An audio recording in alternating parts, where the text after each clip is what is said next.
পাপান কি খাচ্ছ? Pizza? Pizza বলো তো মা, পিৎজা? পিপি পিপি বলো, আমার দিকে তাকিয়ে একবার বলে দাও তো মা, পিৎজা। পেচিং পেজিং, পেজিং খাচ্ছে ও এখন পেজিং খাচ্ছে। এই যে ভালো।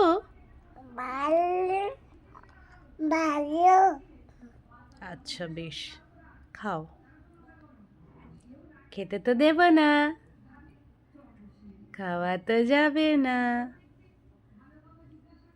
এখনো তো তুমি এলিজিবল হওনি।